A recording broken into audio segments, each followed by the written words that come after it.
Dear students, I welcome you in our educational channel mechanical Pandit.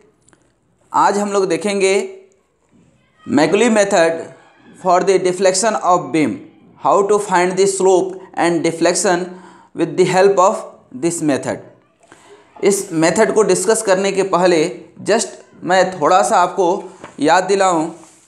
Already हम लोग ये पढ़ चुके हैं deflection of simply supported beam carrying point load at the centre. जब किसी डिफ्लेक्शन और स्लोप हम पढ़ा रहे थे तो उसमें हमने बताया था कि कोई सिंपली सपोर्टेड बीम है और इस सिंपली सपोर्टेड बीम में यदि सेंटर पे कोई पॉइंट लोड लग रहा हो तो ये हमारा स्टैंडर्ड इक्वेशन निकल कर के आया था स्लोप का, और ये इक्वेशन निकल कर के आया था आपके डिफ्लेक्शन का। बट ये जो लोड है आप ध्यान दें, it is acting at the centre point, ठीक ना। लेकिन इफ़ जो ये लोड है आपका, if it is eccentric that means not at the middle point but it is little bit distance from the middle point, तो उस समय हमने निकाला था फिर से इसेंट्रिक पॉइंट लोड के लिए यह आपका डिफ्लेक्शन था। ध्यान दीजिए ये मिड पॉइंट पे नहीं है, इधर से डिस्टेंस ए पे है और इधर से बी पे है। तो ये कैलकुलेशन आप इसका वीडियो देखे होंगे, ये बहुत ही लेंदी कैलकुलेशन था। And after a rigorous labour work we after hard labour in 8 to 10 page we have got this deflection and slope, ठीक है। तो ये हम लोगों ने निकाला था। अब आइए इसी मेथड को, इसी सेम प्रॉब्लम को हम लोग इस मैकुली मेथड से करेंगे तो आप देखेंगे कि यह कितना आसान मेथड है। तो ये बेसिकली ये हम लोग फ्रिक्वेंटली यूज करेंगे Macaulay method for the point load only in simply supported beam and specially when it is eccentric, ठीक ना। तो अब देखिए ये जो हम लोगों ने डिफ्लेक्शन और स्लोप निकाला था, यही डिफ्लेक्शन और स्लोप अभी भी आएगा लेकिन इस मैकुले मेथड से। तो आइए इस मैकुले मेथड को हम लोग डिस्कस करेंगे पूरे लेंथ में। सबसे पहले तो ये देखिए कि मैकुले एक साइंटिस्ट हुए थे और ये मेथड स्पेशली जो है बेंडिंग मोमेंट में यूज होता है सबसे ज़्यादा। बेसिकली दिस प्रोसेस और this method is use to find the slope and deflection for the eccentric point load on the simply supported beam for the convenience in comparison to double integration method. जब slope and deflection हमने आपको बताया था तो उसमें 3 method हमने बताया था आपका। डबल इंटीग्रेशन मेथड पहला आपका डबल इंटीग्रेशन मेथड था जो हम लोगों ने देखा, आगे भी देखेंगे, और ये एक मैकुले मेथड था। और तीसरा था हमारा एरिया मोमेंट मेथड, तो ये भी हम लोग देखेंगे। तो आज तो पहले हम सबसे पहले इसको देखें मैकुली मेथड। तो आइए देखते हैं कि मैकुली मेथड कैसे यूज करते हैं। तो सिमिलर वही प्रोसेस है। सबसे पहले आप कोई भी सिंपली सपोर्टेड बीम है तो इन बच्चों का नामकरण तो कर ही दीजिए, ए और बी। ये पॉइंट लोड जो एक्ट कर रहा है इधर से डिस्टेंस ए पे और इधर से बी पे, इसका टोटल लेंथ यदि आप देखेंगे तो टोटल लेंथ कितना होगा आपका L. L is the total length of the beam, ठीक है। ये ए बी और ये पॉइंट को आप मान लीजिए सी, ठीक है। ये हो गया आपका पॉइंट सी। अब आइए सबसे पहला जो काम होता था हमारा रिएक्शन फाइंड आउट करना। टू फाइंड द रिएक्शन तो R A plus R B कितना हो जाएगा आपका डब्लू, ये इक्वेशन नंबर 1 हो गया, ठीक है। उसके बाद दूसरा देखेंगे आप तो क्या हो जाएगा R B into L equal to क्या हो जाएगा डब्लू इंटू ए। तो आर बी कितना निकल गया आपका डब्लू ए बाई एल। तो आर बी इक्वल टू हम यहाँ लिख दें डब्लू ए बाई एल, ठीक है। और आर ए अब कितना हो जाएगा, ये आपका W minus W A by L, that means कि W L minus W A upon L. और एल को हम क्या लिख सकते हैं ए प्लस बी लिख सकते हैं। तो जब एल को ए प्लस बी लिखेंगे तो क्या हो जाएगा W A plus W B minus W A upon L. देखिए डब्ल्यू ए और डब्ल्यू ए दोनों भाई कैंसिल हो गए, तो क्या बचा आपका डब्ल्यू बी बाई एल। तो हम यहाँ आर ए इक्वल टू क्या लिख सकते हैं, डब्ल्यू बी बाई एल लिख सकते हैं कि नहीं। अब इतना निकालने के बाद, ठीक है ना, इतना करने के बाद अब इसमें का जो मेन कॉन्सेप्ट है वो ज़रूर समझिएगा, ठीक है। अब ये कॉन्सेप्ट ये है आपका कि यहाँ से जब आप मोमेंट निकालेंगे तो मोमेंट अब या तो आप x डिस्टेंस पे यहाँ से x डिस्टेंस मानेंगे, ठीक है, ये आपका x डिस्टेंस हो गया, ये जो डिस्टेंस है आपका क्या हो गया x। लेकिन यही डिस्टेंस x तो आप यहाँ भी ले सकते हैं। तो फर्स्ट केस में आप ये ध्यान दीजिएगा, ये भी अपने आप में तो x ही है, ये भी x ही है। इस दोनों में डिफरेंस सिर्फ इतना सा है कि यहाँ पे x का लिमिट जो है आपका क्या है, लेस देन a होगा, ठीक है ना, और यहाँ पे x जो है क्या होगा, लेस देन l होगा, ठीक है, that means greater than a। तो अब जब हम यहाँ पे ध्यान रखना है कि जहाँ पे हम मोमेंट निकाल रहे हैं कहाँ पे निकाल रहे हैं, ये ध्यान देना बहुत ज़रूरी है। उसी के हिसाब से हम x का वैल्यू रखेंगे। तो आइए इस प्रॉब्लम को हम देखते हैं। तो अब सपोज कीजिए, जस्ट सपोज कीजिए कि the bending moment at any section, क्या है, the bending moment at any section किसके बीच में, ए एंड सी, बिटवीन ए सी। अब इसके बीच यदि आप निकालेंगे तो क्या निकलेगा आपका एम एक्स और इक्वल टू क्या हो जाएगा M X, that means R A into x, R A into X. ये एंटी क्लॉकवाइज हम ले लिए, एंटी क्लॉकवाइज को क्या लेते हैं हम, ये ऐसे है, और जब अब यहाँ से हम फोर्स लगाएंगे तो ये क्या हो जाएगा, ऐसे बेंड करेगा, ठीक है। तो यहाँ पे हमने आर ए इंटू एक्स ले लिया, ठीक है।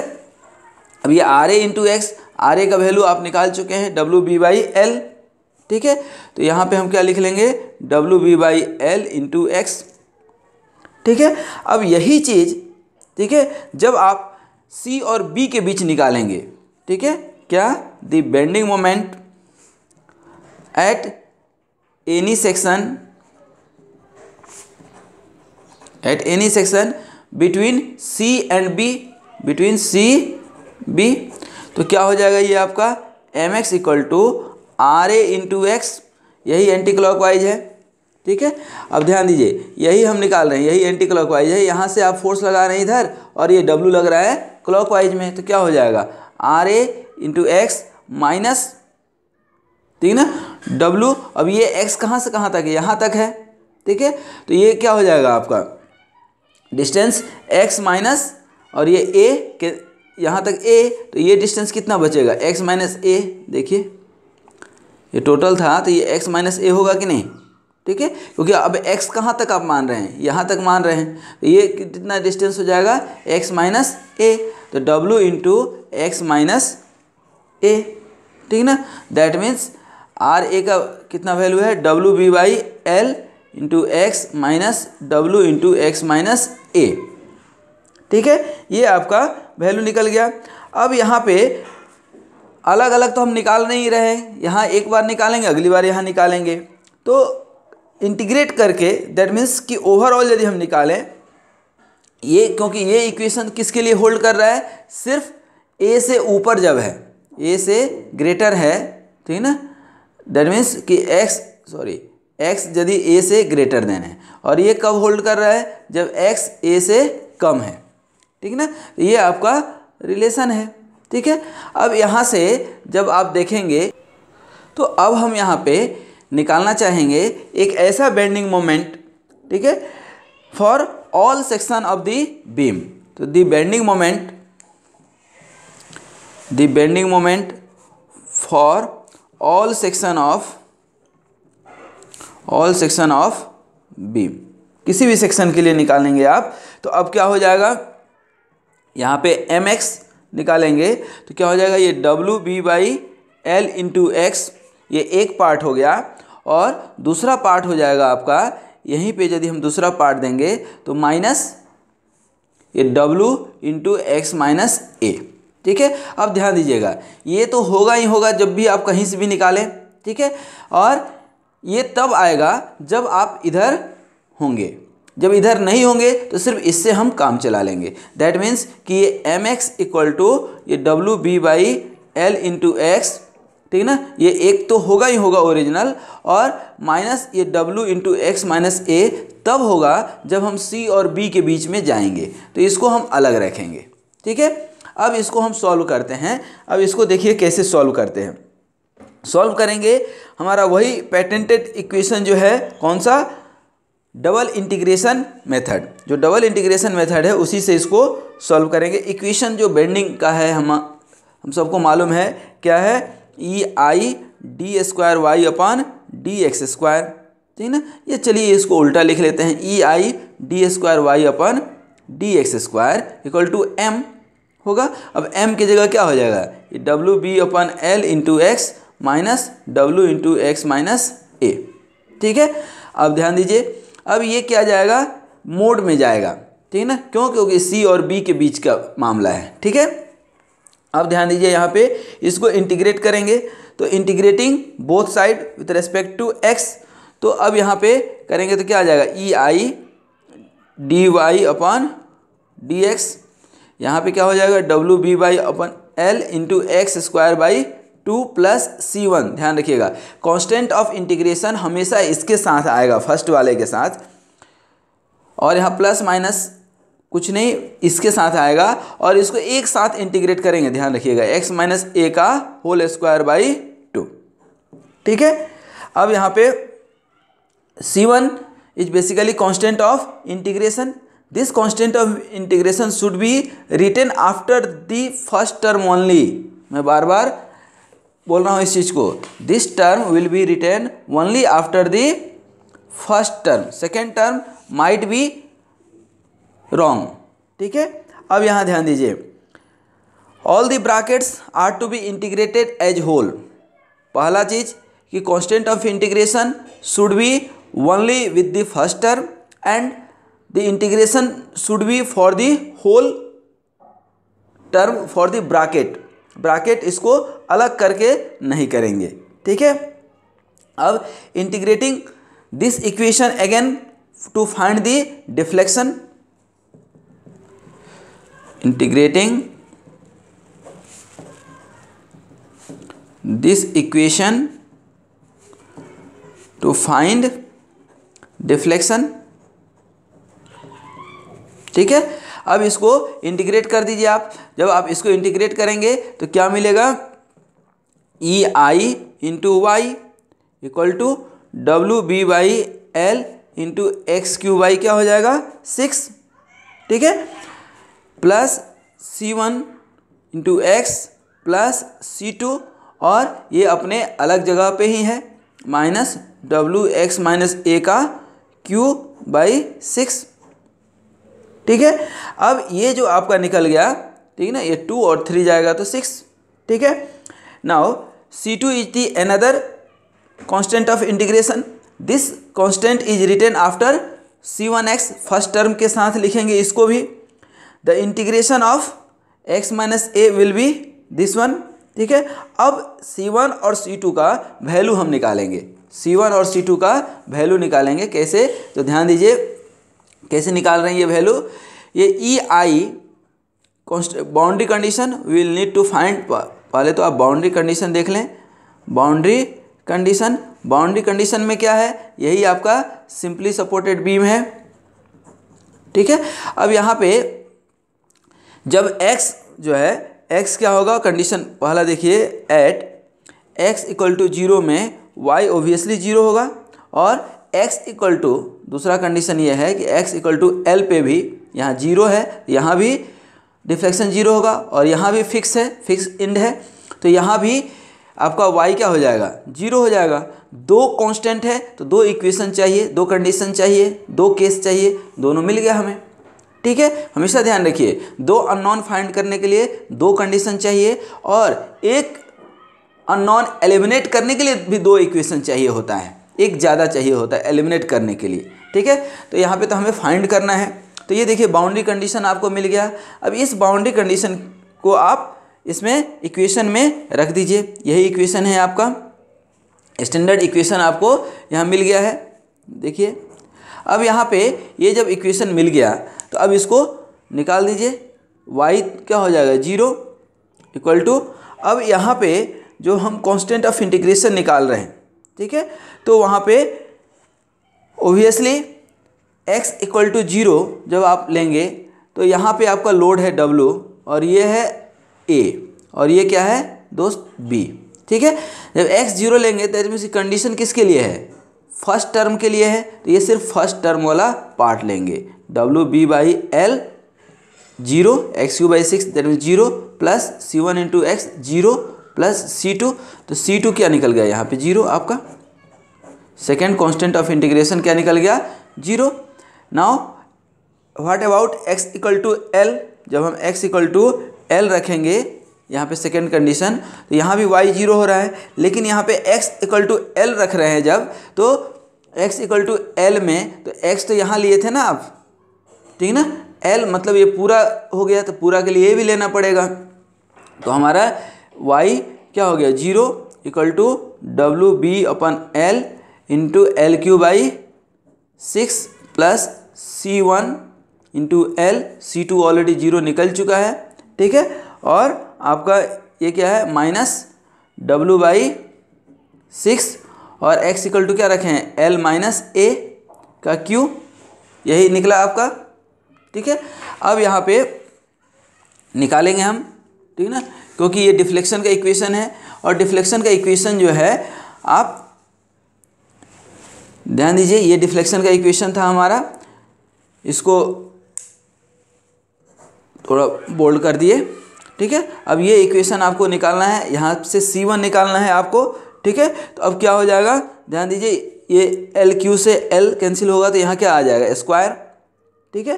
तो अब यहाँ पे C1L को हम बाहर कर लिए, ठीक ना, या लीजिए एक बार और इसको कर लेते हैं, क्या हो जाएगा WB/L² प्लस C1L माइनस, ध्यान दीजिएगा L माइनस A, ये L माइनस A हो गया, तो L minus A total L है आपका, ये टोटल L है, तो L में से A माइनस हो जाएगा तो क्या बचेगा B बचेगा कि नहीं। तो अब यहाँ पे W/6 और हम क्यों ना डायरेक्ट BQ लिख दें, ये भी तो लिख सकते हैं हम, डायरेक्ट BQ लिख दिए, ठीक है। अब यहाँ पे C1 निकालना है हमें, तो C1 को इधर ले लेते हैं, ठीक है, या डायरेक्ट हम C1 लेंगे तो क्या हो जाएगा, देखिए तो ये WB और L कैंसिल होगा तो एक L बचेगा WBL/6, ठीक है, और C1L इधर ले रहे हैं तो ये माइनस में जाएगा और ये प्लस में जाएगा,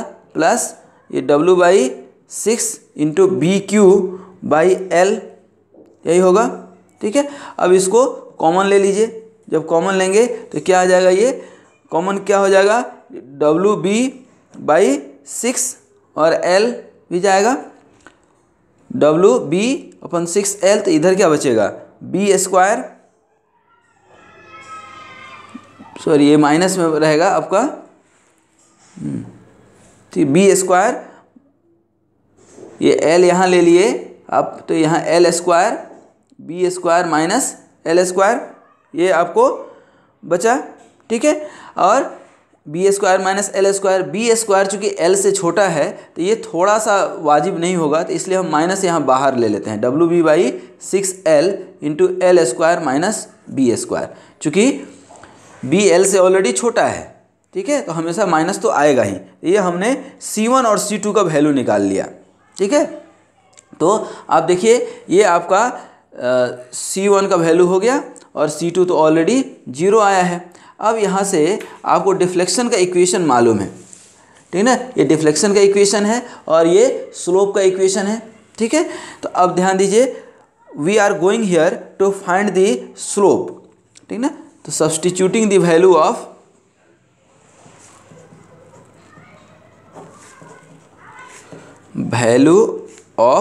C1, ठीक ना। अब यहाँ पे स्लोप में आप देखिए सिर्फ C1 है, तो यहाँ से आप स्लोप निकाल सकते हैं, value in equation of slope. तो अब स्लोप निकालिए, तो ये स्लोप का इक्वेशन क्या है, ध्यान दीजिए, E I D Y by D X, E I D Y by D X equal to W B by L X square by two, W B X square by two और L भी है, ठीक है। उसके बाद plus सी one, तो plus सी one और यहाँ पे सी वन का वैल्यू रखेंगे तो क्या आ जाएगा माइनस में, तो W B by six L into L square minus B square, ये हो जाएगा। और ये तो आपका मोड में ये था ही कितना, W x minus A square by to, तो ये minus W x minus A, ठीक है ना, अपॉन टू का स्क्वायर, ठीक है। ये तो मोड में था ही। अब यहाँ से आपका ये क्या निकल गया, स्लोप। इसको थोड़ा सा और सजा बजा दीजिए, ठीक है ना। आपको जहाँ भी स्लोप निकालना है, चूँकि एक्स पे ही आप निकाल रहे हैं, तो इसको सजा बजा दीजिए, तो क्या मिल जाएगा, इसको और अच्छे से सजाएंगे तो क्या मिल जाएगा, W B X square by two L minus W B upon six L L square minus B square, ठीक है ना। और इधर minus W x minus A का होल स्क्वायर बाई टू, ठीक है। तो ये आपका इक्वेशन हो गया स्लोप का, ये इक्वेशन हो गया किसका, स्लोप का, ठीक है। अब हम यहाँ पे निकालेंगे स्लोप एट डिफरेंट पॉइंट्स, ठीक है ना, स्लोप एट डिफरेंट पॉइंट्स। अब ये एक्स में इक्वेशन निकल गया है आपका, हम निकालना चाहते हैं, सपोज कीजिए slope at point A, point A. अब पॉइंट ए कौन सा है, यही है आपका बीम, ठीक ना, ये ध्यान दीजिए, यही बीम था, ये ए बी और यहाँ पे डब्लू लग रहा है, ये सी, ये आपका ए लेंथ और ये बी लेंथ, ठीक है। तो आप ए पे निकाल रहे हैं तो ऑब्वियसली क्या होगा, slope at point A that is X equal to क्या हो जाएगा, जीरो, ठीक ना। तो x इक्वल टू जब जीरो हो गया आपका, तो यहाँ पे आप निकालिए क्या हो जाएगा, e I D Y by, ठीक है ना, e I D Y by D x. अब जीरो रखेंगे तो ये तो जीरो हो जाएगा, और इधर क्या हो जाएगा minus W B by six L L square minus B square. यहाँ ज़रूरत ही नहीं है, इस इक्वेशन को लेने की ज़रूरत ही नहीं है, क्योंकि ये x इक्वल टू जब a से ज़्यादा होगा, जब इधर आप लेंगे तब इसको लेने की ज़रूरत है। तो ये आपका क्या निकल गया, slope at point A, that means theta a निकल गया, ये थीटा ए निकल गया minus W B by six L L square minus B square, ठीक है। तो इस तरह से आपका ये स्लोप निकल गया, ठीक है। अब यहाँ पे हमें निकालना है क्या, डिफ्लेक्शन, ठीक है ना। तो obviously at this point deflection will be zero, ठीक ना। बट हमें कहीं इधर निकालना हो तो उसके लिए इक्वेशन तो हम बना ही लें, ठीक है। अब देखिए हमारा डिफ्लेक्शन का इक्वेशन क्या था, ये ध्यान दीजिए, ये आपका डिफ्लेक्शन का इक्वेशन है। इस इक्वेशन को अब हम यहाँ लिखेंगे, ठीक ना। ये डिफ्लेक्शन का इक्वेशन क्या है आपका, ई आई वाई डब्ल्यू B upon l x cube by six plus C one x plus c two और minus W x minus a cube upon six, ठीक है। अब ध्यान दीजिए, यहाँ पे हम C1 और C2 का वैल्यू सबसे पहले रख लें, C1 और C2 का वैल्यू हम रखें, तो C1 और C2 का वैल्यू हमारा निकला हुआ है, ठीक है।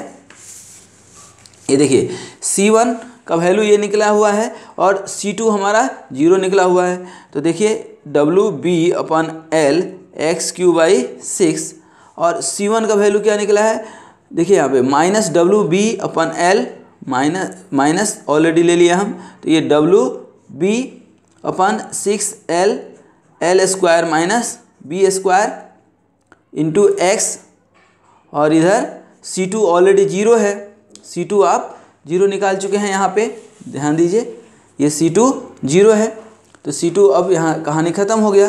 तो ये आपका minus W x minus A का क्यू अपन सिक्स, ठीक है। अब यहाँ पे जहाँ भी आपको निकालना है डिफ्लेक्शन, सपोज कीजिए कि आपको डिफ्लेक्शन निकालना है at point C, at point C पे आपको डिफ्लेक्शन निकालना है, ठीक ना। Suppose that means deflection at point C. अब सी पे यदि डिफ्लेक्शन आपको निकालना है तो x इक्वल टू क्या रखना पड़ेगा आपको, a, x इक्वल टू ए रखना पड़ेगा आपको। तो x इक्वल टू ए रख दीजिए इसमें, ठीक ना। x इक्वल टू ए जब आप रखेंगे तो what will you get here, e i y डब्ल्यू बी अपन एल, ठीक ना, a cube by 6 minus W B upon 6 l, L square minus B square into a, ठीक है। और अब यहाँ पे आप रखेंगे x इक्वल टू ए, ठीक ना।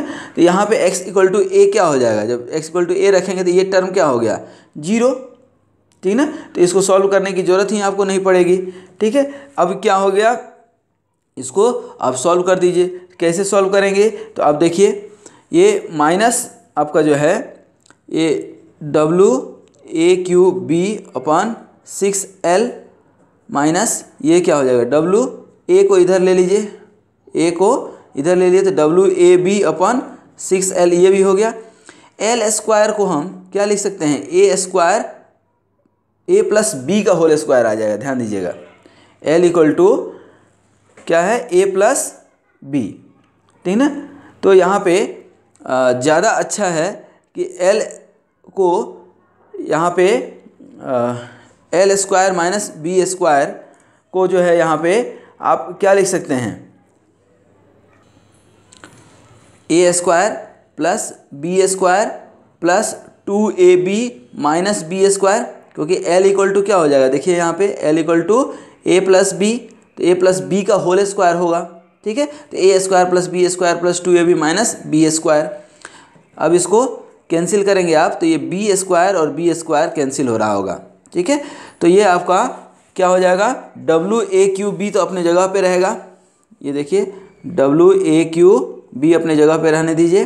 अभी इसको सॉल्व कर लें हम लोग, डब्ल्यू ए, अब ध्यान दीजिए इसको हम बाहर ला रहे हैं तो ये ए इधर आएगा तो डब्ल्यू ए क्यू बी आएगा कि नहीं, अपन 6l माइनस डब्ल्यू ए, ये ए और ए, डब्ल्यू ए स्क्वायर और बी स्क्वायर और 2 भी इधर आएगा, ठीक ना। तो ये 2 से कैंसिल होकर के 3l हो जाएगा, ठीक है। अब ध्यान दीजिए ये दोनों कैंसिल हो रहा है या नहीं, आप देख लीजिए खुद ही, ठीक है ना, ये दोनों कैंसिल हो रहा है। तो अब आपका यहाँ डिफ्लेक्शन एट पॉइंट सी क्या हो जाएगा, ये ई आई इधर जाएगा तो माइनस क्या हो गया, W A square B square upon 3ei into L. तो ये आपका डिफ्लेक्शन निकला एट पॉइंट सी, ठीक है। तो अब यहाँ पे जो हमारा ओरिजिनल इक्वेशन था, जो हमारा ओरिजिनल ये मैकुली मेथड था, अब यहाँ पे आप लिख सकते हैं, क्या क्या लिख सकते हैं, देखिए dy by D X that means theta A जब आप निकाले थे कहाँ पे, यहाँ पे, तो देखिए यही निकला है आपका थीटा ए, तो minus W B by 6l minus W B upon 6l और L square minus B square, और थीटा एट सी क्योंकि ए और बी पे तो 0 जाएगा, ये आप अभी वाई सी निकाले हैं क्या, minus W A square B square upon 3ei into L. तो ये इस तरह से आपका इस मैकुली मेथड से क्या निकल गया, ये डिफ्लेक्शन निकल गया, सॉरी स्लोप निकल गया और ये डिफ्लेक्शन निकल गया, सॉरी वाई सी होगा, Y C deflection at point C, तो minus W A square B square upon 3ei। तो आप देखें कि ये कितना शॉर्ट मेथड से आपका मैकुली मेथड से डायरेक्ट निकल गया किसी भी पॉइंट पे। यदि इस पॉइंट पे हमें रखना होगा तो इस पॉइंट पे x इक्वल टू ए से कम लेना होगा, इधर रखेंगे तो x equal to x greater than A रखना पड़ेगा, तो x माइनस ए करना पड़ेगा। तो इस तरह से ये जो दो पार्ट है इसको ही समझने की ज़रूरत है कि इसको हम किस तरह से यूज करते हैं, ठीक है। तो इस तरह से आप स्लोप निकाल सकते हैं और डिफ्लेक्शन निकाल सकते हैं। तो thank you very much for watching this video, I hope you have understood it very well, and if you compare the double integration method for the eccentric point load, that is very tedious method, but it is very much easy method to find the deflection in case of point load, eccentric load in simply supported beam.